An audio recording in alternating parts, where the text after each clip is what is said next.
At this point, we are going to discuss now the amortization over 3 years. So we have done already with the initial recognition.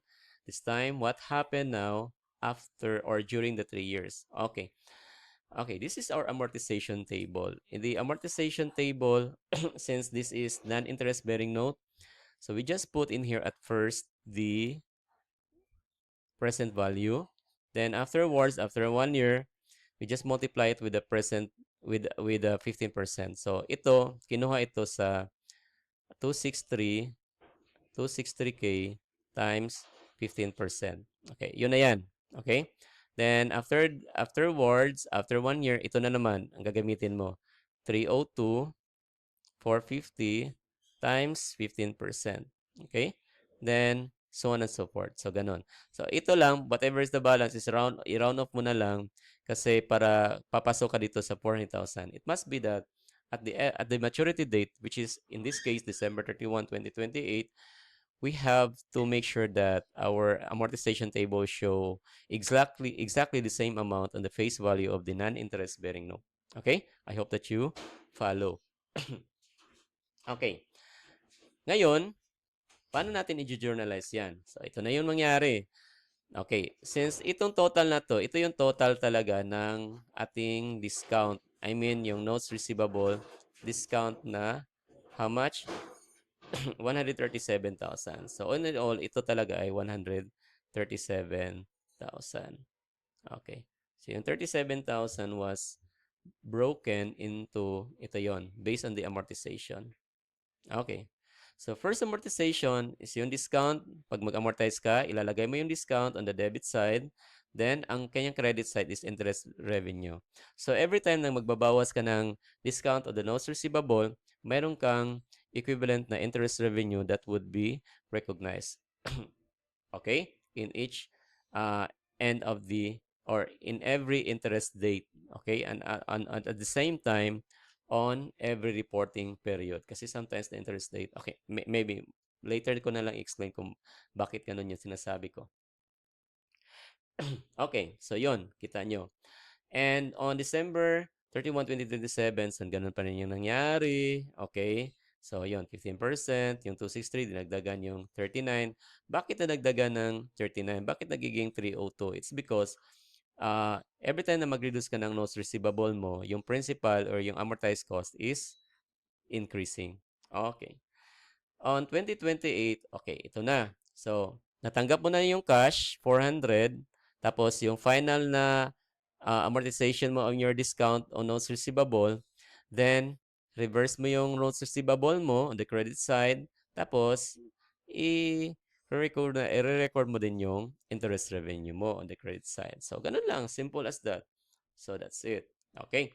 So, we're done with the journal entries. Wala namang masyadong complicated dito. All you need to do is to follow kung ano yung nasa amortization table. Ito yun. And ang nadagdag naman dito sa final settlement is that na-receive mo na yung cash na 400,000 and at the same time, nawala na yung notes receivable. Then, yung entry for the interest revenue is ganun pa rin. You can separate them again into entries. But, well, it's also workable if you do that in compounded na entry. Okay? There is no material issues with that, or actually there's no issue at all. Okay, now another issue is the presentation. So paano ba pinipresent natin on December 31? So on December 31, 2026, as I said, it's still at non-current. So ito yung sinasabi dito. However, it's not anymore 400,000 ang i-present mo. The carrying amount, which is 302, 450, which you can also find that one in your amortization table, which is this. So, ito yung nilalagay sa December 31, 2026. At the same time, ito din yung nilalagay sa December 31, 2028. Then, sa December 31, 2028, wala na kasi binayaran na yun. Okay? Okay. So, in 2026 December 31, it was presented as non-current. Pagdating sa December 31, 2028, as I repeat, it's no longer more than 12 months yung maturity date. So, therefore, this is a current assets. So, yun. Okay? Yun. So that's the explanation. Very simple. There's no need for us to complicate that further. Basta ganun lang yon. Okay. So we're done now with the non-interest bearing note. Paano? Okay, another case. Let's try to expose yourself into different cases para maintindihan mo yung application. Kasi marami namang scenario pagdating sa business. At this time, non-interest bearing note pa rin siya. Pero, yung pagbayad ng notes is not due at once. Okay.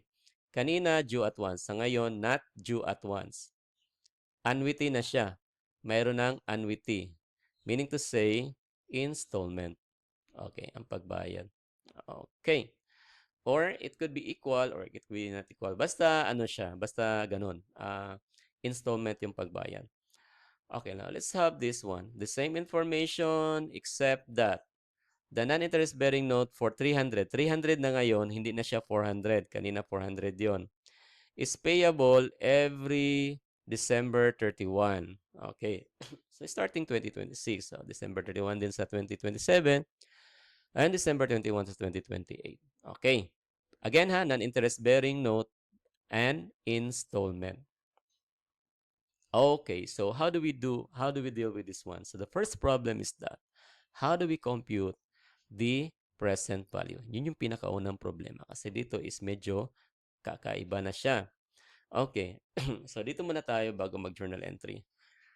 Okay, so how did we compute this present value na 228?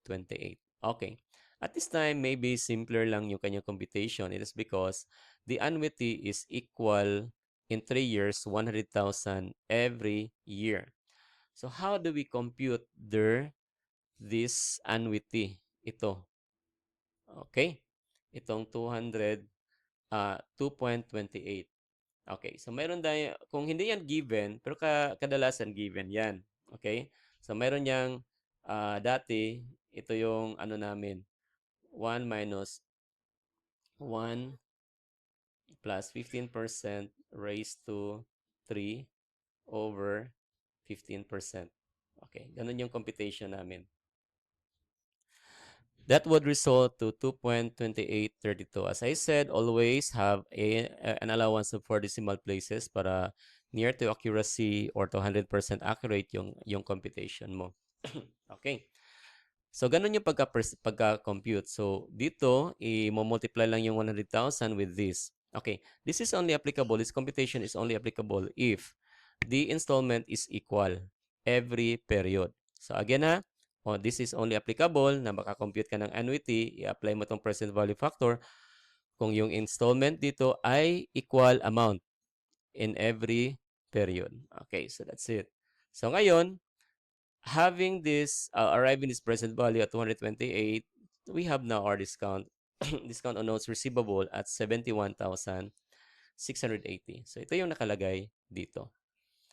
On the notes receivable, ganun pa rin. At face value. Okay? Okay, but at this time, how did we compute the loss? Okay, simply, just with the same manner how did we compute earlier, the cash, we add the present value of the note. At this time, is only 228. So we have here, 328 as our sales price. Ito yung total consideration na na-receive natin. Only 328 na lang. The carrying value of the equipment that we have given up is 350. Therefore, we're having no gain at this time. Wala itong gain. Loss yung na-incur dito. So that's why lumalabas dito sa entry, we have a loss of 21,680. And our discount receivable on notes receivable is 371,680. So that's it. That's how the entry is is prepared. Okay. So we're done with that. Okay. So the next problem is how do we deal with the next transactions? Okay. Now, at this time, maybe on a different manner na ang ating amortization table. Not as simple as here that we just get the carrying amount, started at that, then we just compute interest revenue based on the forwarded amortized cost every end of the year. Because at this time, there is a payment of the principal every year. That is should be considered in here in our amortization table. So we started again at our amortized or the present value. So from that, we have this present value will be multiplied with this 15%. So we have this 34,278. So paano ito kinuha? Ito, ganun lang, yung 228,320 times 15%. Okay, ganun lang yon. So paano ito kinuha? Kinuha ito doon sa 100,000 minus 34. Parang ibinawas yung 100,000 na ibinayad, itong column na to, binawasan kung ano yung interest based on the previous balance, the present value, binawasan para yung balance dito, yun lang yung ma-apply sa principal na pambawas dito. So ito naman, kinuha ito sa 228,320 minus 65,752. And that's it. The result is 162. Okay, 568. Okay. So that's how it is. So you just apply the same manner doon sa December 31 na line, 2027, and so on and so forth. And again, this 13, it must be a balancing para at the end of this amortization table, wala na siyang balance. Why? It's because bayad na siya kasi meron ng payment dito. Okay. Okay. Okay, so next issue is paano yung entry. So first, at the end of December 31, 2026, we have amortization 34, just like that. Correct? Okay. For this interest revenue, kapareha lang din yun doon sa una-una, yung sa hindi installment.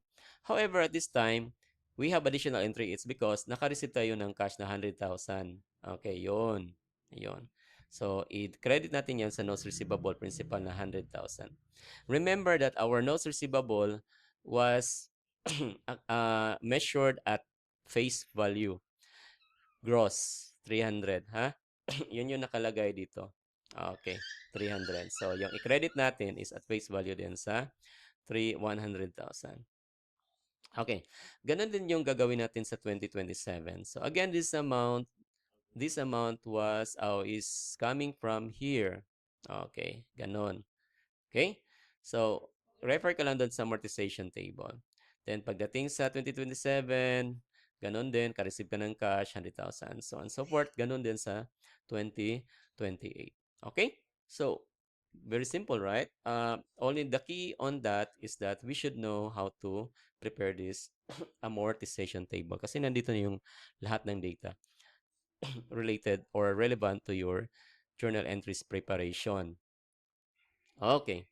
So ngayon ang next na tanong is paano ba pinipresent dito? So again, pagdating dito sa ito, medyo magkaiba na. Why? Because sa December 31, 2026, 'di ba 200,000 ang remaining? Ang 100,000 dyan ay magju-due siya December 31, 2027. Meaning to say, current siya kasi within 1 year. Pasok siya sa within 1 year. However, the other 200,000 na mag-due doon sa December 31, 2028, hindi pasok sa 1 year. So, therefore, non-current siya. So, ganun lang. Kasimple. Okay, let's continue our discussion, case 4, sa next video.